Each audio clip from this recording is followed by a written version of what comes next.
All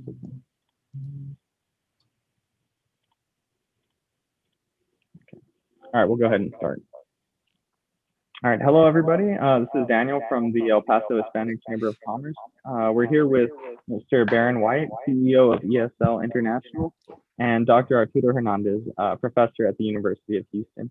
And today we are going to be speaking with them about language acquisition and accessibility for your business.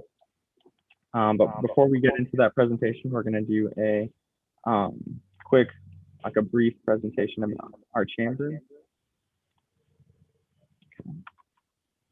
Oh, there we go.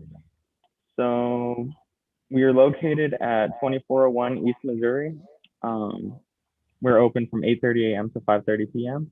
So you can come in and ask for business advice or business development advice.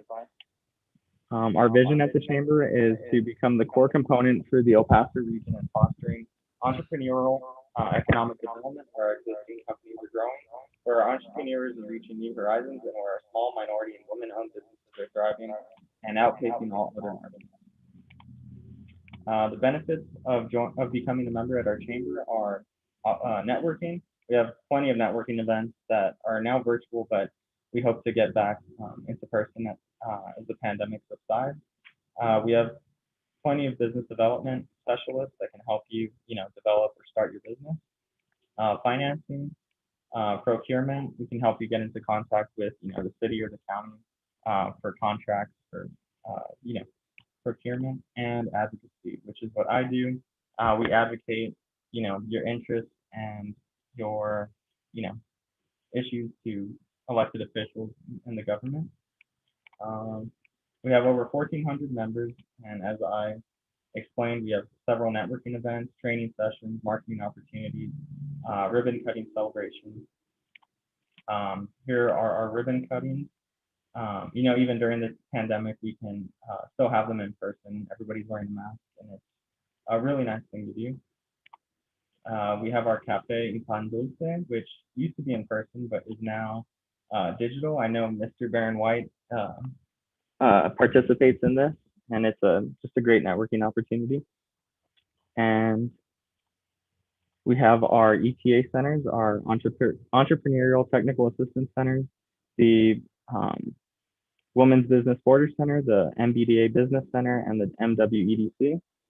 These centers are resources for startups and growing businesses. So if you're thinking about starting a business or expanding, you can visit any one of these three centers. Our economic impact, this is data compiled from starting January 1st, 2003 to December 15th of 2020. We have an estimated economic impact of over $2 billion. So that's a lot of money. We've been distributing grants recently in response to the pandemic. We've given over $500,000 to businesses in the city and $290,000 to businesses in the county through grants for a total of $1.4 million. And yep, here are all our social media handles if you want to follow us. And thank you for, listening. Now, without further ado, hey, Mr. Baron White, you can start with your presentation. Well, good afternoon, everyone. I appreciate the Hispanic Chamber providing this opportunity for us today. I'm here with my colleague and associate, Dr. Hernandez from the University of Houston. And this is very much dear to our heart so far as language acquisition as it deals with business.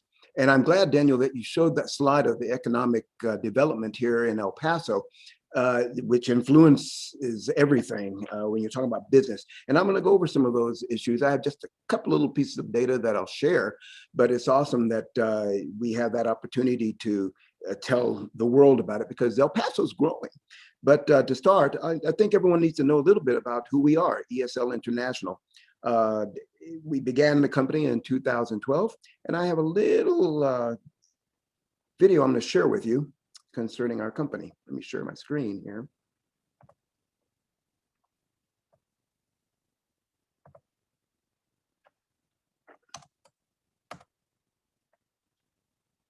Let's go right here. Here we go.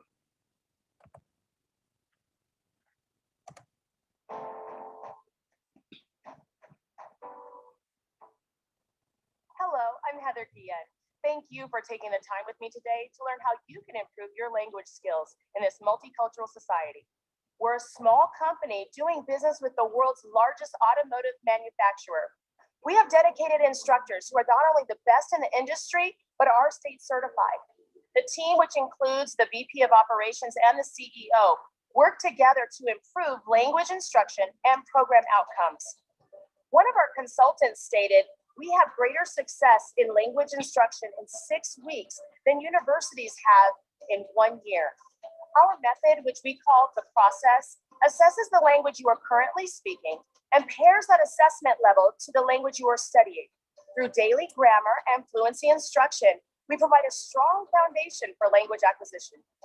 To learn more, call and fill out the contact form. Let us help you gain an advantage in your current position, an upcoming career change, or just simply strengthening your language skills. Whether you're an individual or a company, ESL International will work diligently to fulfill your language needs. We look forward to meeting you to explore ways we can open your future through language. Remember, language is not a barrier. It's a bridge to cross over to learn another language. Se habla español.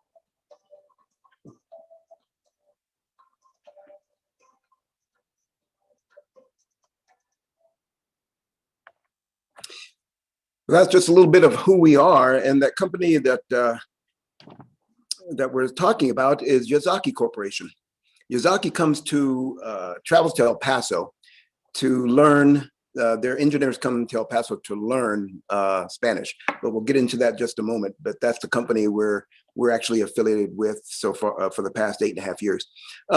Just talking a little bit about the data and two of the companies, Hispanic Chamber being one, and also the Borderplex Alliance, have a great deal to do with how we actually go through our language processes here in town. And I'll share that with you, particularly starting with Hispanic Chamber. As you notice on the border, we've got 844,000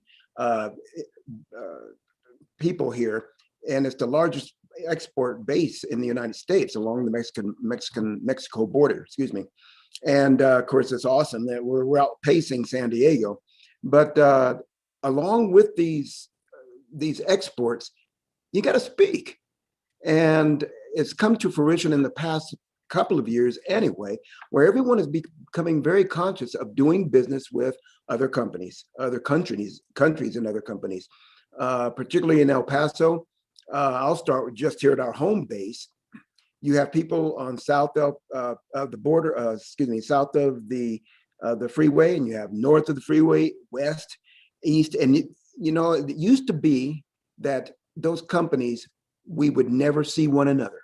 We would never mix. We would be in our own little silo of how we're doing business. And it's amazing over the past, I know it's particularly in the past 10 to 15 years, I've seen a change in that. Companies, small companies, moving out of, let's say, South El Paso and coming into Northeast El Paso, going to East El Paso. They're spreading out. Small businesses are understanding that you can't stay within your little group of companies or what you're used to, because in order to expand your business, you've got to communicate. Language is important. The other part of that, and I'm going to go to this other slide here. The other part of that is in being in silos, we also have an issue with the economic issue. El Paso wasn't growing very much back in the day. I'm late 60s, and I've seen that change in how we've grown economically in El Paso.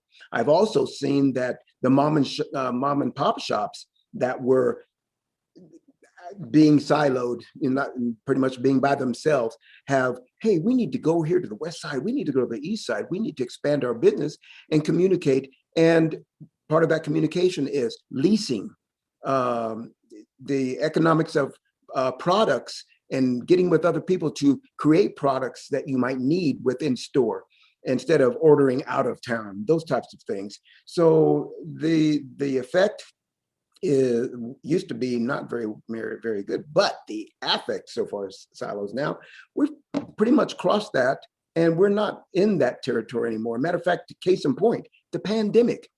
Thank you to the Hispanic Chamber and their involvement with businesses and community, they granted us an opportunity to meet together as business people, coming together to talk to the governor, talking to the mayor.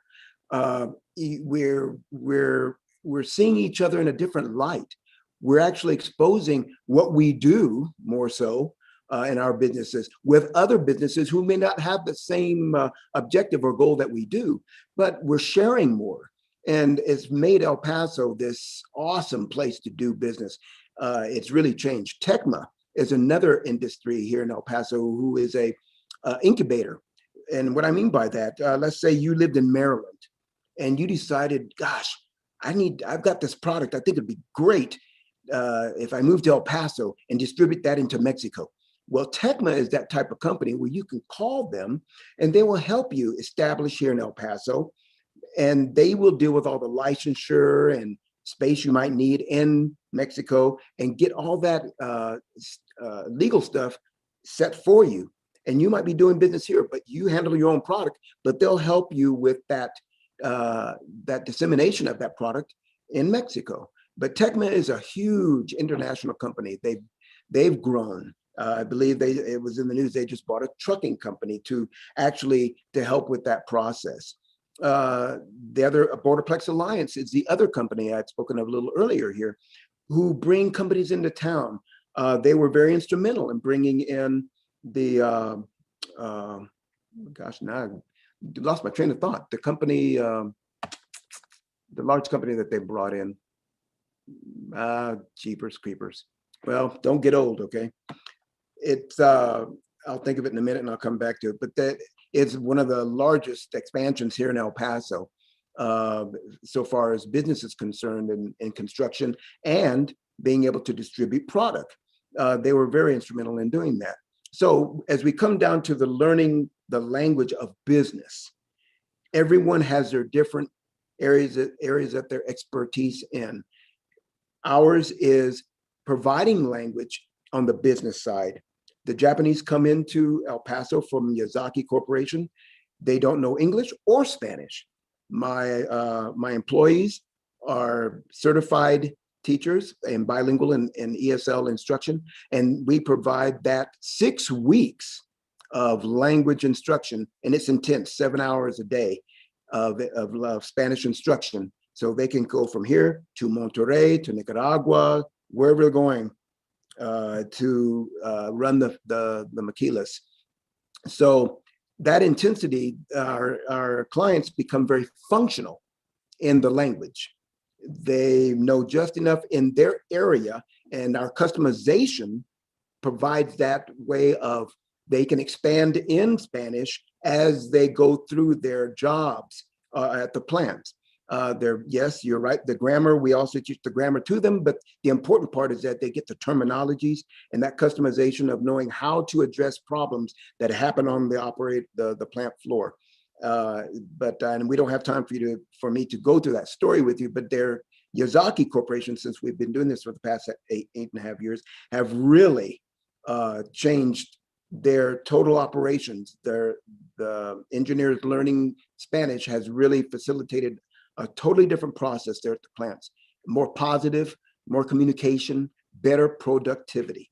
So I'm gonna turn it over to Dr. Hernandez on actually in his expertise of language and the importance of just being able to be bilingual.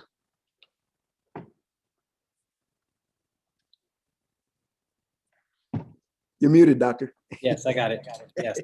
So I don't know if you just hear me or if you see me as well. But in any case, anyway, yeah, it's a very interesting story. Baron contacted me really out of the blue a few years ago. I think it was before 2012, and he told me about his ideas of trying to teach language to these executives, or I guess technical experts who are coming from Japan over to spend time in El Paso and then going to Mexico, and just the challenge of trying to do that in a very short period of time. I mean, 6 weeks I think it's 6 weeks. Is that right, Baron? Yeah, I mean, 6 weeks I told him he needed at least 6 months, right? And I mean, I think there are a couple of challenges we have to think about. One would be specifically Japanese and Spanish, and Japanese and English are really very different languages. So if you're going in the opposite direction from an English speaker from the Department of State trying to learn another language, it would be 4 months to learn a Romance language. It would be, a little bit longer for more complex languages, and the hardest languages to learn would be Japanese, Chinese, Korean, and Arabic for an English speaker. So this is the reverse. That's 2 years the Department of State says it takes for an English speaker to acquire reasonable proficiency in Japanese, and they're not just taking any person. So the fact that Baron wanted to try to do this in 6 weeks in the opposite direction was a huge deal. And the reason that he and I connected was that we sort of had this implicit kind of idea that, language starts with the sound, at least spoken language starts with the sound system, right? So the sound system itself and the usage of the language, your ability to produce it, to make the sounds in the language contain a lot of the information that you need to be able to communicate. But not just that even grammar and other types of things that we think of as being rule-based are kind of based in the signal of what you hear. So just to give you a really, really simple example, and this is one that Baron and I had talked about, but so a child who's a Spanish speaker learns basically like a 3-syllable, you could think of as an envelope, right? So they learn something like la casa, el carro as one thing. And if you ask a Spanish speaker to tell you, like, if it's la casa, el águila, I get in this a little bit with my kids that are not, they didn't learn Spanish they didn't spend as much time in the Spanish speaking countries as I did. And so for them, it's not automatic to pick that up, but for a Spanish speaker, it is, right? They pick it up as part of the noun. It's la casa. It's actually not, for a baby, it's not, or a child, or a young child, it's not a different thing. For an English speaker, they learn a 2-syllable, which would be something like the car, right? So again, right, what happens is that the way the sounds are built sort of structure our language, and that's where Baron and I connected, because the idea was if we could try to get the Japanese speakers to connect with the language in that kind of, I'll use the word organic way, right, sort of natural way, that maybe it would be more successful. And so he and I connected, and through sort of our partnership, we're able to test out some of those ideas. What they have done in 6 weeks is pretty amazing. And we also noticed that there were some challenges, right? Some particular individuals did really, really well and learned really, really quickly, and others struggled more, and they had more difficulty. So part of what we've been trying to figure out too is how do you sort of adapt each one of the lessons to the particulars of each type of client, right? And so that's another question that's come up. So it's a really nice partnership. I think Baron's done a really, really good job of trying to take ideas that are pretty, abstract and sciencey and put them into practice. And I've learned a lot, sort of working with him, just seeing people at the front lines. I do have to say my mother was an English foreign language teacher for 30 years. And so I have a special appreciation for and English is not her native language. So that's kind of ironic, right? That she taught English as a foreign language. But I have a special appreciation for the work that teachers do, and the difficulty and also the art that they have to do to try to get, in some cases for my mom's, people who had no literacy in their native language to write in English, right? And that's not the case here, but it can be very challenging depending on what you have and where you're going.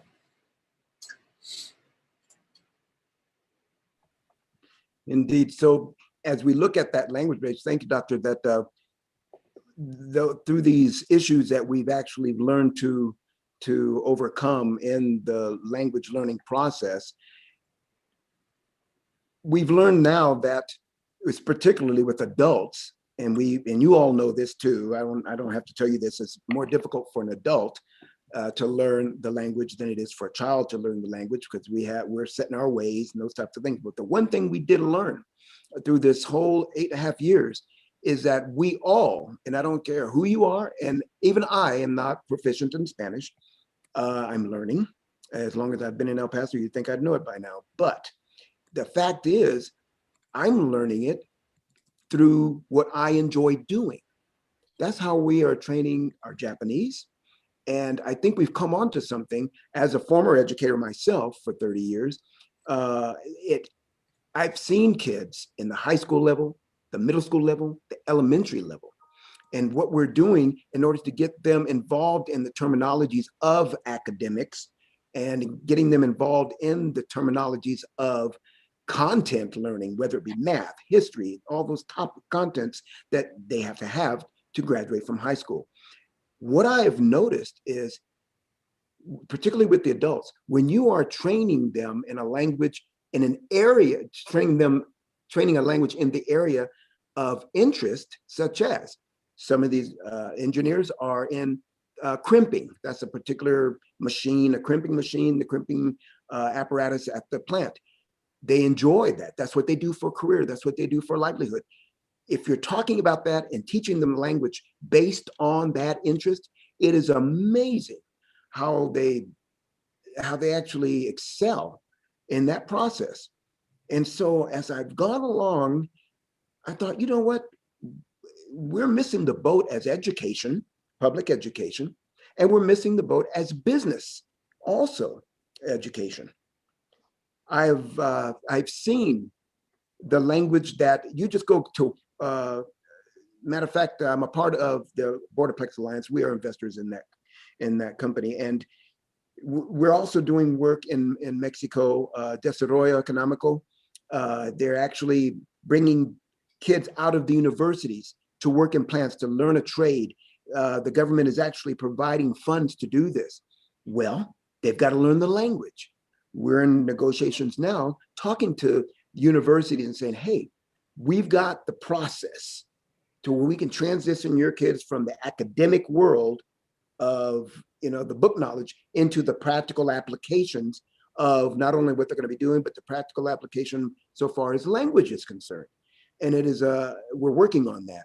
But I've noticed that when I've seen emails coming from some of the plants in Juarez, and they send us information, it is amazing how we write an email here in the United States compared to how they write an email in Mexico. It is a totally different they are so flowered. It is, you would think they're writing a speech.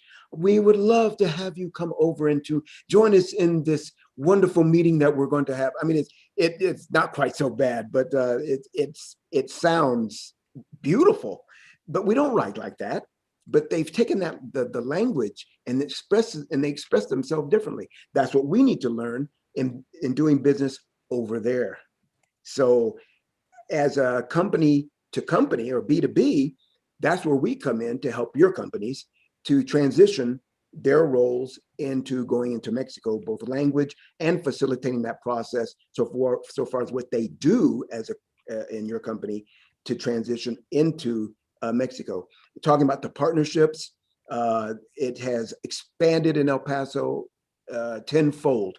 The growth of economics in El Paso has just, it's amazing. And the company I was attempting to look for a minute ago was Amazon. Amazon came here, thank you to Borderplex Alliance. They're coming here and they're exploring doing trade and working here with Mexico and El Paso along the border. There again, people coming from back east have no clue what we're like in El Paso. And believe it or not, some of them still think we ride horses and tie them up to the hitching post. And I'm not kidding. I've heard it firsthand. And it's amazing when they get here, it is a culture shock. Well, I know we're not the only language company in town, but they're not I have not seen that we need to come together to help people coming into El Paso doing business to learn the culture.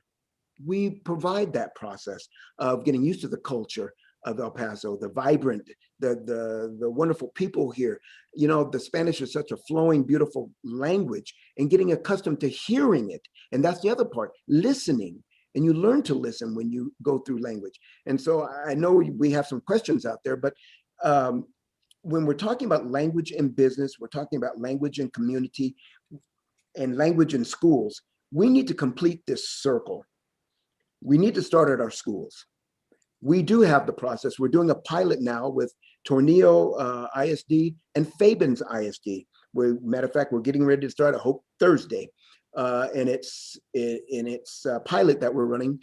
That we're not being charged to the district or the parents, because we need to find out if what we're doing will work with kids. And the only way to do it is to get in there. And my instructors are doing it, bless their hearts, out of their heart, kindness of their heart. They're doing it for free.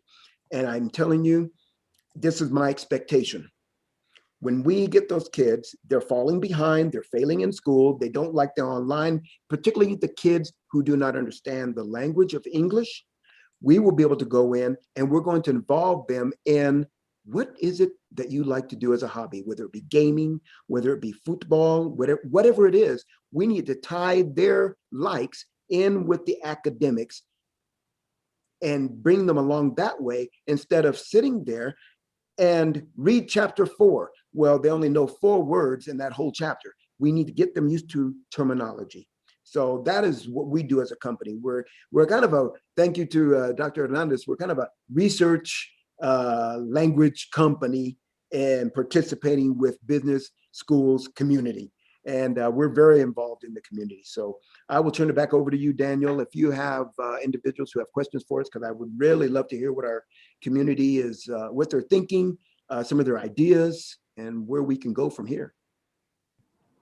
Yeah, well, thanks for that presentation. It was very interesting. I know myself, I've been trying to learn Spanish for, a couple of years, and it's pretty difficult. So what you're doing is great.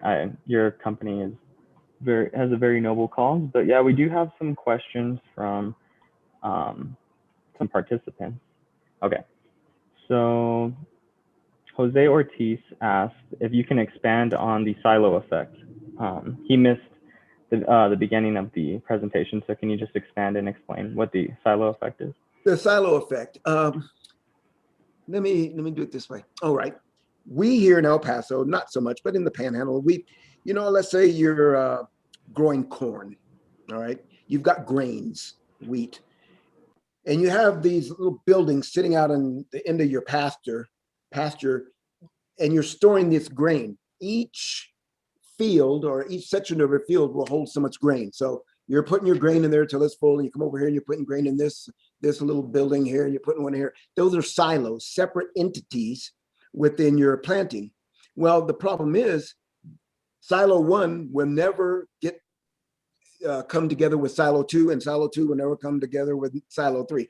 In other words, you're operating that field with that silo separately. And that's the way business, and what I was trying to convey is that we were silos. We were operating in this one little area that we are used to. We didn't want to have people from the outside world coming in or other businesses coming in. This is what we do, and we're doing it well. So we don't need any of your help. All right. So when it comes to the language piece, I was attempting to convey that within this silo, you never get the words in, you never get the words out. Now that we've expanded and broken those silos, now I can talk to Dr. Hernandez. I can talk to the Hispanic Chamber about my business and expansion of my business, and not be afraid that my idea is going to be taken. The whole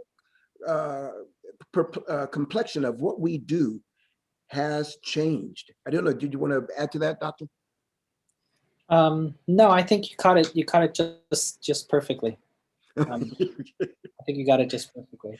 Did I answer the gentleman's or the young lady's question all right? Yes, I think you did. Here's another question I think both of you can answer. What do you guys think of Spanglish, and do you think it affects a community positively or negatively? The doctor may not want to hear my answer. What's your I'll go answer, first. Baron? Well, go ahead, Doc. No, go ahead. I want to know your answer. I'll let you stick We're your. going to walk this tight line. You know, Spanglish, we live in a community. We're in El Paso. Our community is Mexico, El Paso. And what we do here in El Paso, you can call it Spanglish, but the biggest part of this is that we communicate. We've learned to communicate.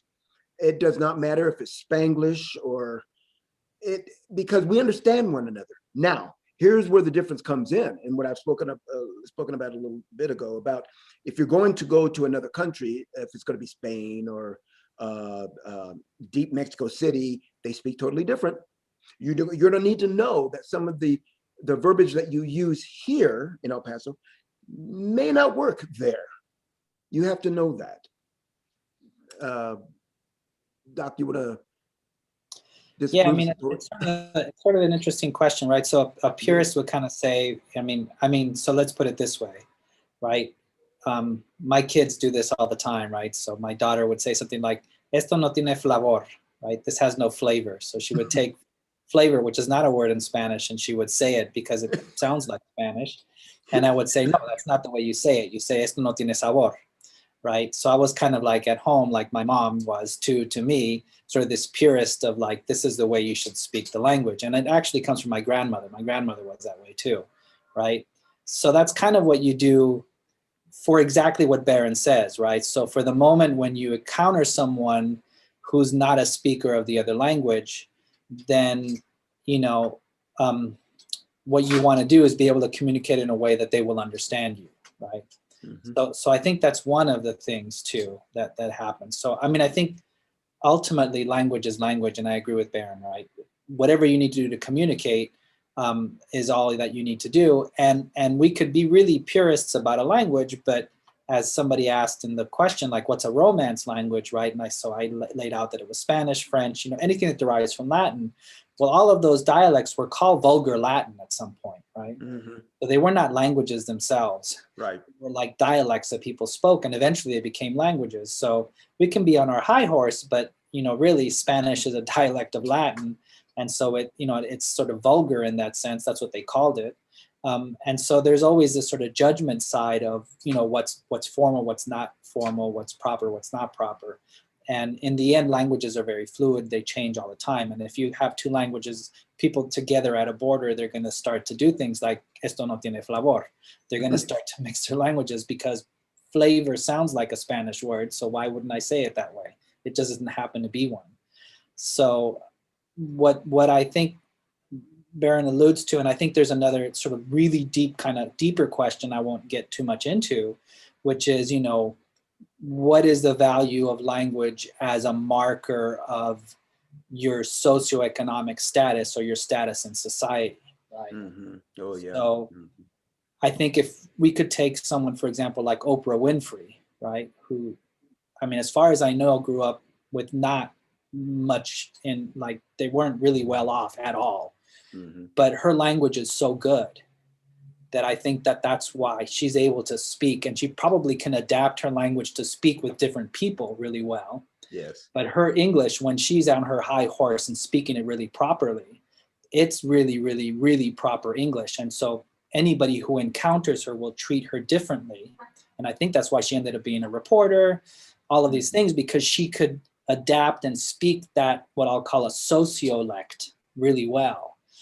And so in business, this becomes really important because business, of course, is a moment when you're trying to, in a way, create a connection with another person. And so trying to be able to navigate the complexity of speaking in the appropriate tone and the appropriate type of language is probably really complicated and goes a little bit farther than just like English and Spanish. Mm-hmm. But I don't want to get too long-winded because definitely.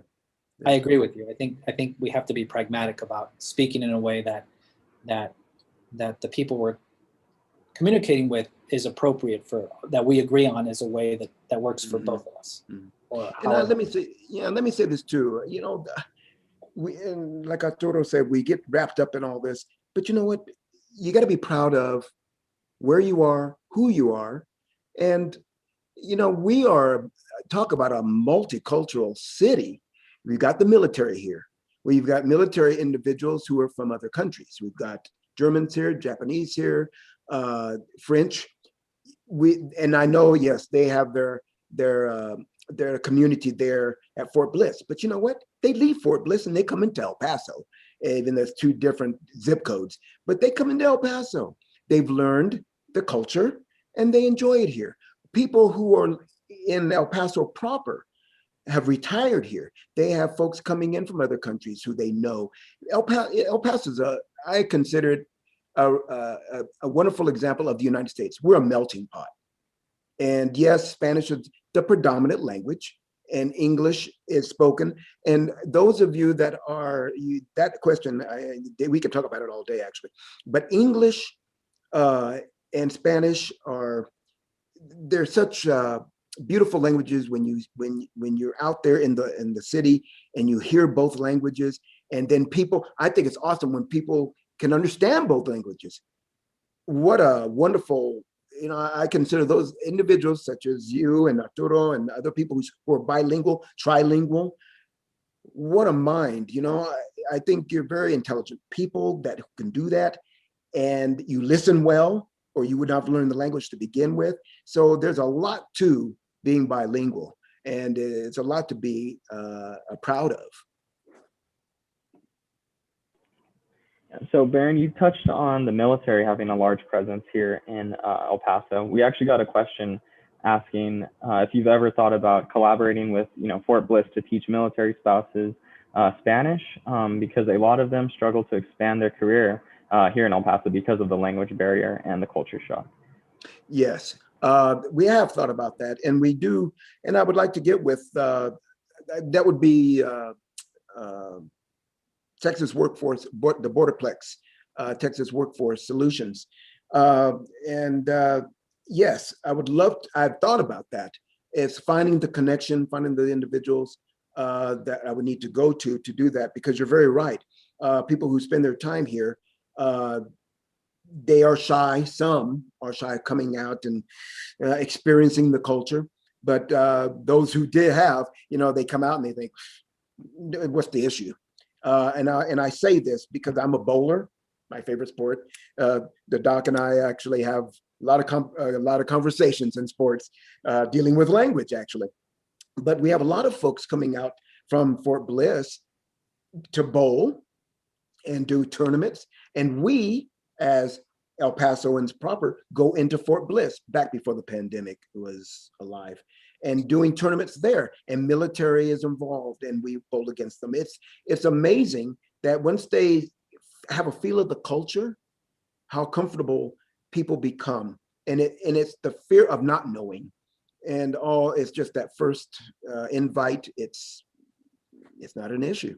It really isn't. But yes, Spanish, I think I would love to do that, to find that connection. Okay. So you said that you teach Spanish, Japanese. Have you ever thought about, or do you guys teach sign language? And if not, is that something that you would be willing to teach in the future?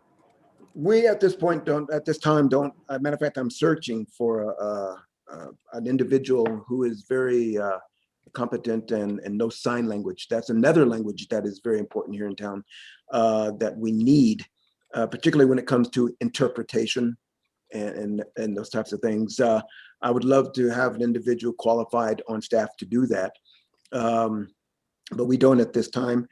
Other languages, so far as other languages, we have Portuguese, French.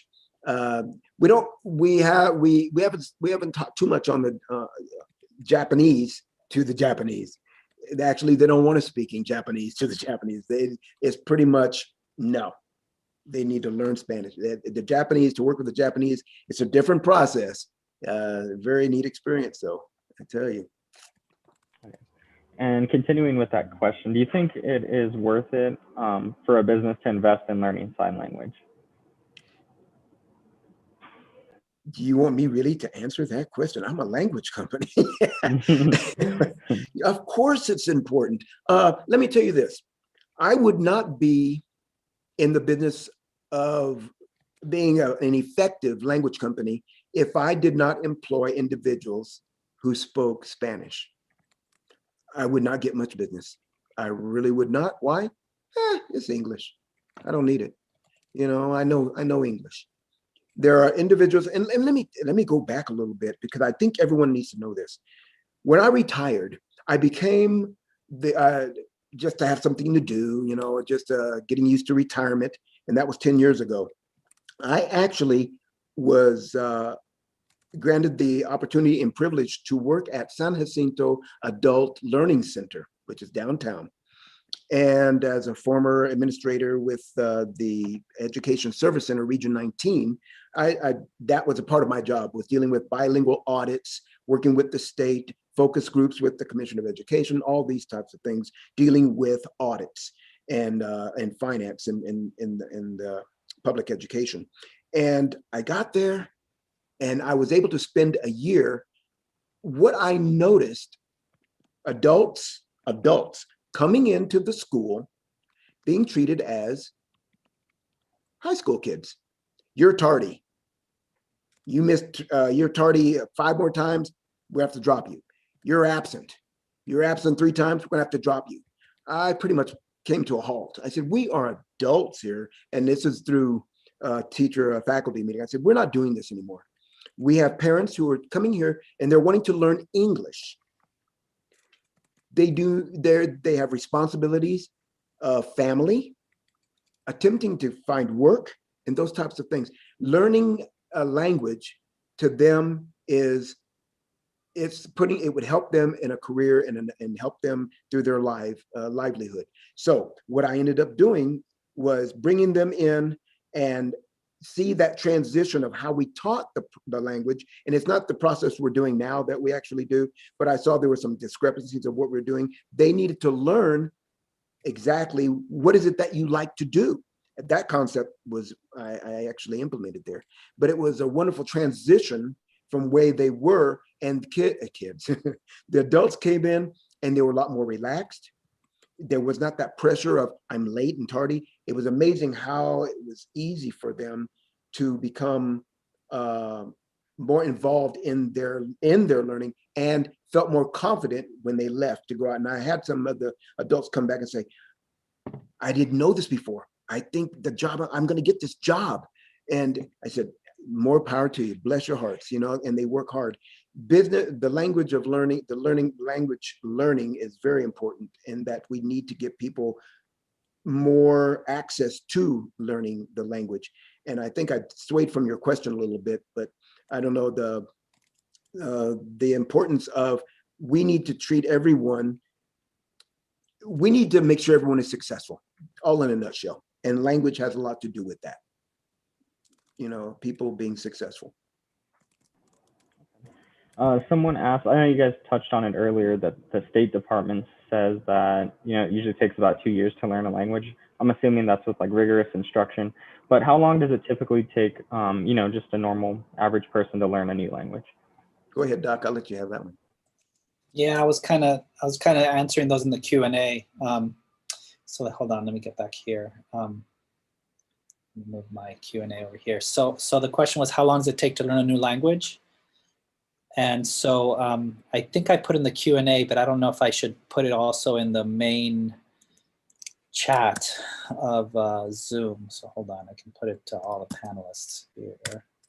So the Department of State has actually laid out how long it takes depending on, so they actually have a Foreign Service Institute where they would teach people that are going to go abroad a language. And so they actually have a list of different types of languages, what they call Category 1 languages, some that are more similar to English, Category 2 languages, and all of them range, they do it by class hours too. So roughly things like Dutch, Norwegian, any Romance language, Swedish, that would be Category 1. That's about 24 to 30 weeks, 36 weeks if you're in a Category 2, which is something like German, Haitian, Creole, Indonesian. Then you get to more difficult things like Czech, Greek, Hungarian, which is 44 weeks, and then the really hard ones, 88 weeks for Arabic, Chinese, 2 forms, Cantonese and Mandarin, Japanese and Korean. That's at the Foreign Service Institute. That's where you're having intensive training on language for several weeks. essentially that's what that's what you do. Mhm. So of course, if you're going to go into the Foreign Service Institute, you're probably a kind of, I mean, it may be the case that you're just like accompanying and you want to learn the language, but there's probably some language sort of aptitude you have in general. And so we can ask the questions, are some people, more amenable? Can they learn language more easily than others? And the answer seems to be yes, that's true. Some people do. My mom, as much as she taught me how to iron and how to, do cook, and so that my wife wouldn't have to do all the housework, so I could help her. And she did a good job. My wife did even better at training me, but my mom at least planted the seed with the idea that I should do housework. My mom always said that the women they learned foreign languages better, faster. The men would kind of retreat into their groups, and the women would interact with other women, and they would learn the language more quickly, right? So there is this gender effect that's also been confirmed in the advanced placement test. When you look at foreign language advanced placement test at high school, women outperform men, or girls outperform boys, right? And we see that my mom's also report of her experience. But we also know that individuals differ, right? And some people are more amenable, they're more able to learn it. Maybe even personality. Some people are more open to new experiences. There's some research on that. So that also will play a role, right? How willing someone is to do it, how open they are to it, perhaps not resistant to it, but also how well they can listen and hear the sounds of a language. How Darren and I talked about, can you sing happy birthday to you, right? If you have difficulty with tones, it's very hard to learn a language. You can't hear those little differences as well as someone who does. So there's some kind of connection between music listening and singing ability and foreign language ability. So there are all these connections. So the answer gets really complicated. Basically, it takes a while, and it takes more time for some than the other. But I've met people who are tone deaf and have just pushed through it and learned a language. Basically, they become like grammar people. They just learn all the rules and all the words and all the exceptions. And that's tough. Yeah, it is. And then, let me mention something else too on this topic. Going back to kids in school. We have a kindergartner, and they've gone through school. The problem I have with what we do in education is it seems as though we're pushing kids through the process of public education. Seems like we got to get them in, get them out. And I'm going, why? We're here to learn. Life is learning. You do that all your life. Yeah, you got to get out into the world and learn and get an occupation or whatever you're going to do, go into business. But learning is a lifelong process. Well, here's my issue. You have a home where the language of Spanish is spoken 100% of the time. The child goes to school. Because of federal dollars, and a lot of people don't know this, the reason we teach English in our public schools is because the federal government says only English will be taught. Now, yes, you do have other specialty classes, Russian and Chinese and Spanish and Japanese. And yes, the child can take that, but no, English is the mode of instruction. So you have a child from day one in the class listening to English, or I won't say listening, I should say hearing English, all right? And as that child progresses through, they're still going to a home that is 100% Spanish speaking. So from that time to senior in high school, I have seen it, I've lived it, where kids have come through, have been in school since day one, kinder, and they get in, and when they graduate, they really don't have a good handle on the English language. And particularly on the academic side of the English language. And so my problem is this: why is it that we don't take the time to provide the instruction that our kids need? Number one, this is where businesses and schools need to come together and rethink this. And I've thought this for a very long time. Our school districts need help. Our teachers need help. You have 30 different individuals in the room, 30 different personalities, 30 different language processes, 30 different intellects, and you're going to teach this child English, and you cannot pinpoint exactly the level that child is in their home language, and you can't pinpoint the academic language they are in English. So you go in as a teacher, you've got a bilingual, excuse me, you have a monolingual child in Spanish. You don't know really the level because you gave this little test in the hallway. It means nothing really. And I say this, and even if the state was in front of me, I'd say the same thing. But it doesn't help you with instruction. So what we need to do is get businesses like ours in with the school districts where we can support the teacher, not provide the content, but teach the language as a support. That's why we're doing this pilot right now. We'll test the child in Spanish. We test the child in English. We find out what the levels are of each. Now we can come together and provide an instructional process that is more sound, more functional, and we start at a level with the child, with an understanding that the child can understand and go together. Because when the child comes in and we were going through this language, Spanish literature, they're coming in, there's a gap already created in the classroom before instruction starts because we don't know where the child is in either language. So my solution is let us, language companies, whomever they are out there, come together, support the districts. Bilingual education, Title III funds, they get a lot, all right?